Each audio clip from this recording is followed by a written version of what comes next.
Hello friends, இன்னைக்கு வீடியோல நான் உங்களுக்கு செஞ்சு காட்ட போற டிஷ் பேர் என்னன்னு பாத்தீங்கன்னா கோதுமை லட்டு. இது வந்து ஒரு ஸ்வீட் டிஷ். சோ வாங்க இந்த வீடியோல எப்படி பண்ணனும்னு பார்க்கலாம்.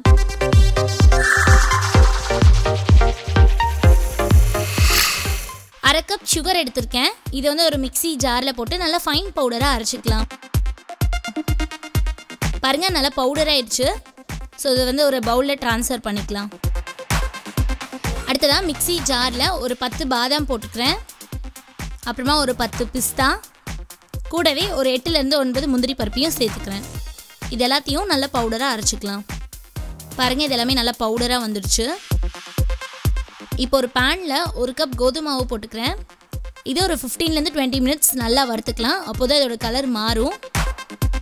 சோ நீங்க வறுக்கும்போது சிம்ல வச்சு நல்லா வறுத்துக்கோங்க. இப்போ கோதுமை மாவோட கலர் மாறிடுச்சு. அடுப்பை ஆஃப் பண்ணிட்டு இது கொஞ்ச நேரம் நல்லா ஆற விடுங்க. அடுத்ததா ஒரு தாளிப்பு கரண்டில 1/4 கப் நெய் ஊத்திக்கிறேன். இந்த நெய்யை வந்து நல்லா சூடு பண்ணிக்கலாம். பாருங்க நெய் நல்லா மெல்ட் ஆயிடுச்சு. இதையும் வந்து ஒரு 5 மினிட்ஸ் நல்லா ஆற விட்டுருங்க. இப்போ நம்ம ப்ரிப்பேர் பண்ணி வச்சிருக்க மாவை எடுத்துக்கலாம். இந்த கோதுமை மாவுல நான் வந்து அரைச்சு வச்சிருக்க சக்கரை பவுடரையும் சேர்த்துக்கிறேன். இது கூடவே அரைச்சு வச்சிருக்க அந்த நட்ஸ் பவுடரையும் சேர்த்துக்கிறேன். இப்போ இது எல்லாத்தையும் நல்லா ஒண்ணா மிக்ஸ் பண்ணிக்கோங்க.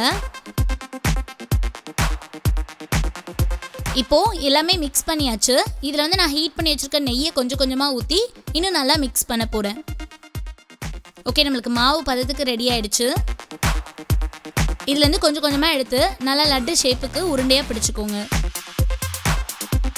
பாருங்க நான் பிடிக்கிற மாதிரி இந்த மாதிரி உருண்டையா நல்லா அழகா பிடிச்சுக்கோங்க.